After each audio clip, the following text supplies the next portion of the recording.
જય શ્રી કૃષ્ણ, જેનીસ કિચનમાં આપનું સ્વાગત છે। તો ફ્રેન્ડ્સ, આજે આપણે બનાવવાના છે પાત્રા। અત્યારે ચોમાસાની સિઝન ચાલે છે એટલે એકદમ સરસ પાત્રા આવે છે। તો આજે આપણે પાત્રા બનાવશું અને એ પણ આપણે પાત્રાના બીડા વાળ્યા વગર અને એકદમ ઝડપથી બની જાય એ રીતે બનાવશું। તો ચાલો આપણે ઝડપથી પાત્રા બનાવીએ અને એ પણ બીડા વાળ્યા વગર બનાવશું। ઉતાવળમાં જો બનાવવા હોય તો આ એકદમ બેસ્ટ રીત છે। તો ચાલો પાત્રા બનાવીએ। તો સૌથી પહેલાં તો મેં આ પાત્રાના પાનને ધોઈ કોરા કરી અને જે એની જાડી નસો આવે છે એ કાઢી નાખી છે। પાતળી નસોમાં વાંધો ન આવે, પણ જાડી વચ્ચેની જે હોય છે એને મેં કાઢી લીધી છે। હવે આપણે પાત્રા બનાવવા માટે ચણાના લોટનો મસાલો બનાવી લઈએ। તો આ મેં 200 ગ્રામ જેટલો ચણાનો લોટ લીધો છે। ચણાનો લોટ તો તમને જેટલો વધુ ઓછો ફાવતો એ પ્રમાણે લઈ શકાય। હવે આપણે આમાં મસાલા એડ કરવાના છે। સૌથી પહેલાં આપણે 5 ચમચી જેટલી હળદર નાખશું, 5 ચમચી જેટલું ધાણા જીરું અને 2 ચમચી મરચું નાખશું, એટલે સેજ તીખાશ પડતા હશે તો સરસ લાગશે। સ્વાદ પ્રમાણે મીઠું નાખશું। 1 ચમચી લસણની પેસ્ટ છે। ઘણા આદુ અને લસણની બંનેની પેસ્ટ નાખતા હોય છે, પણ હું ખાલી લસણની પેસ્ટ જ નાખું છું, એ સરસ લાગે છે। અડધી ચમચી જેટલી ખાંડ નાખીશું। તમારે ગોળ નાખવો હોય તો ગોળ પણ નખાય। અમે અડધું લીંબુ લીધું છે, અડધા લીંબુનો રસ નાખીશું। આમલીનું પાણી નાખવું હોય તો આમલીનું પાણી પણ નખાય, પણ હું લીંબુ જ નાખું છું। હવે આ બધા જ મસાલાને આપણે પહેલાં મિક્સ કરી લઈશું।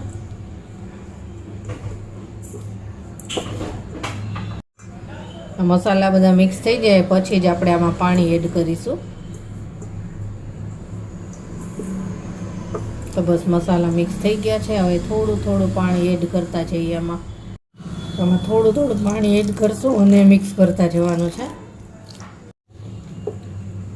આમાં ગઠ્ઠા ના રહે એ રીતે આપણે મિક્સ કરવાનું છે। અને આ મિશ્રણ સાવ એકદમ પતલું નથી કરવાનું, મીડિયમ રહે એ રીતનું આપણે કરીશું।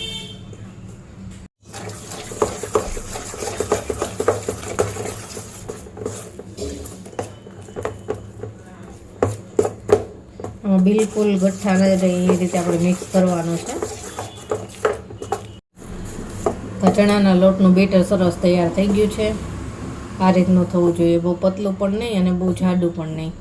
હવે આપણે જોઈએ કે બીડા નથી વાળવાના, તો આપણે શું કરવાનું છે એ હું તમને બતાવું। હવે આપણે આ પાત્રાના બધા જ પાનને ભેગા કરી લઈશું। આ રીતે નાના મોટા બધાય છે, કારણ કે અમારે ઘરના ઉગેલા છે એટલે નાની સાઈઝના મોટી સાઈઝના બધા જ છે। હવે આને આ રીતને રોલ વાળી દઈશું।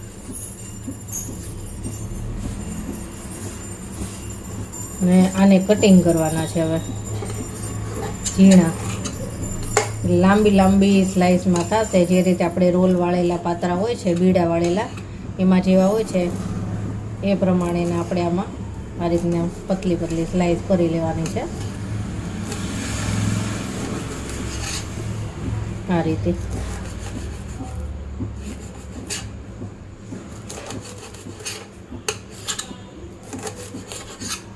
આ રીતે બધા જ ભેગા કરીને કરશો એટલે એકદમ ઝડપથી થઈ જાય।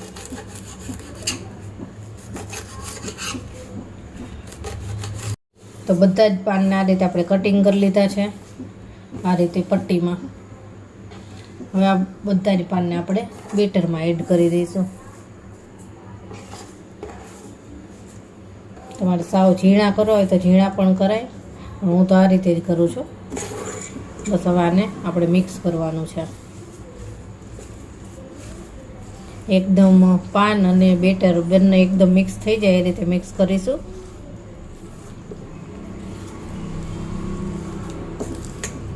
ક્યારેક પાત્રાના પાન જો ઓછા હોય ત્યારે પાત્રા બનાવવા હોય, અથવા તો ટાઈમ નથી અને પાત્રા બનાવવા છે, તો આ રીતે એકદમ ઝડપથી બની જાય છે।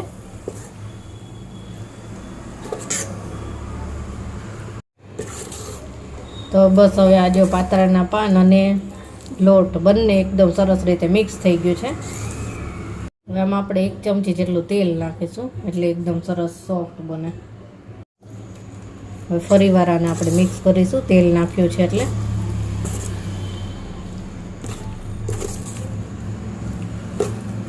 બસ આ મિક્સ થઈ ગયું છે। હવે અમે થોડો 1 ચપટી જેટલો જ બેકિંગ સોડા લીધો છે, એ એડ કરી દઈશું એટલે વધારે પોચા બને. આને પણ આપણે સરસ મિક્સ કરી લઈશું. અને મેં સ્ટીમર પણ ગરમ મૂકી જ દીધું છે એટલે તરત જ આપણે મૂકી શકીએ.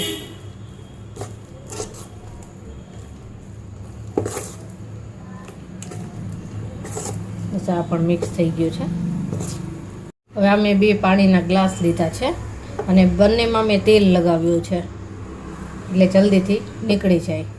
હવે આ ગ્લાસની અંદર આપણે આ જે પાત્રાનું બેટર છે એને એડ કરવાનું છે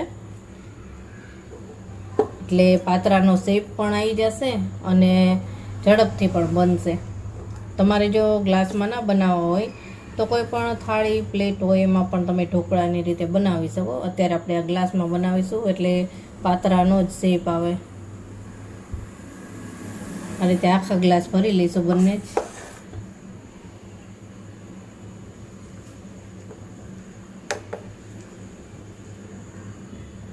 તો આ 3 ગ્લાસમાં આપણે બેટર લઈ લીધું છે અને સ્ટીમર પણ સરસ ગરમ થઈ ગયું છે. તો ઝડપથી આને સ્ટીમરમાં આપણે મૂકી દઈએ. તો 3 ગ્લાસને આપણે એક સાથે જ આમાં રાખી દેવાના છે. સ્ટીમરનું ઢાંકણ ઢાંકી અને આને 15 થી 20 મિનિટ સુધી આપણે ફૂલ તાપે થવા દઈશું. હવે 15 થી 20 મિનિટ પછી આને આપણે ચેક કરીશું. 15 થી 20 મિનિટ જેવું થઈ ગયું છે અને હવે સ્ટીમર આપણે ખોલીને જોઈ લઈએ કે પાત્રા બફાઈ ગયા છે કે નહીં. હા, જોઈને તો કલર ઉપરથી જ ખબર પડી જાય કે બફાઈ ગયા છે. તો એ છરીની મદદથી આપણે જોઈ લઈએ. બફાઈ ગયા છે. હવે આ ગ્લાસને આપણે બહાર કાઢી લઈશું. ગ્લાસને આપણે બહાર કાઢી અને થોડીક વાર માટે ઠંડા થવા દઈશું એટલે આને આપણે વ્યવસ્થિત રીતે બહાર કાઢી શકીએ. બસ 5 મિનિટમાં ઠંડા થઈ જશે. થોડું ઠંડુ થયું છે તો આની અંદર આપણે છરી ફેરવી લઈએ. છરી મેં તેલવાળી કરી લીધી છે એટલે આસાનીથી નીકળે. હજી ગરમ છે વધારે, હજી થોડું ઠંડુ થવા દેવું પડશે પણ છરી ફેરવી લઈએ એટલે આસાનીથી પછી નીકળી જાય.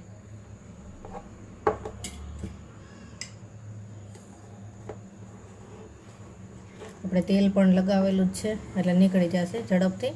પણ થોડું આને ઠંડુ થવા દેવું પડશે. બહુ જ ગરમ છે અત્યારે, તો બસ થોડું ઠંડુ થવા દઈએ.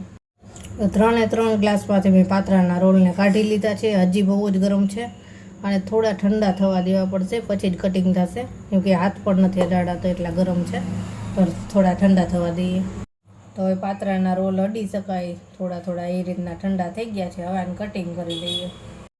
આપણે આને ગોળ જ કટિંગ કરવાના છે. આપણે પાત્રા બનાવતા હોય છે એ રીતના.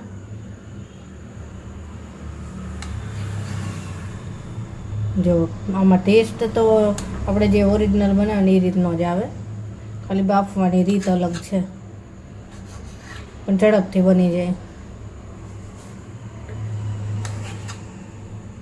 આ રીતે બધા જ આપણે કટિંગ કરી લઈએ. જો જોઈને પણ એવા જ લાગે સરસ જ. તો બધા જ રોલને આપણે કટિંગ કરી લીધા છે. જો ઓછા પાનમાં પણ ઘણા બધા પાત્રા બન્યા છે. હવે આનો વઘાર કરીએ આપણે. હવે કઢાઈ ગેસ ઉપર મૂકી દીધી છે. એમાં 3 થી 4 ચમચી જેટલું તેલ લઈશું. પાત્રા વઘારતી વખતે તેલ થોડુંક વધારે હોય તો સરસ બને છે. તેલ ગરમ થઈ ગયું છે. હવે 1 ચમચી ભરીને રાઈ નાખીશું. પાત્રામાં રાઈ વધારે હોય એટલે બહુ સરસ ટેસ્ટ આવે. રાઈ ફૂટી ગઈ છે. 1 ચમચી જેટલી હિંગ નાખશું. 10 પત્તા મીઠા લીમડાના નાખશું. 2 ચમચી સફેદ તલ લીધા છે. તલ પાત્રામાં વધારે હોય ને એટલે બહુ સરસ લાગે એટલે 2 ચમચી લીધા છે. હવે પાત્રા નાખી દઈશું. ગેસનો તાપ આપણે ધીમો રાખી દઈશું થોડી વાર માટે. પાત્રાનો જે ભૂક્કો થતો હોય છે ને એ ભૂક્કો પણ ખાવાની ખૂબ જ મજા આવે, એકદમ ટેસ્ટી લાગે. એટલે જે પાત્રાનો ભૂક્કો થઈ ગયો હોય ને એ પણ ખાસ નાખવાનો જ અંદર.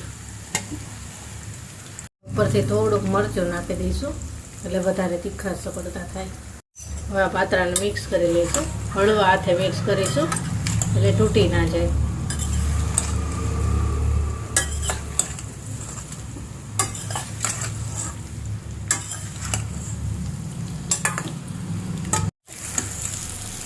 પાત્રા સરસ મિક્સ થઈ ગયા છે અને બસ હવે પાત્રા આપણા તૈયાર છે.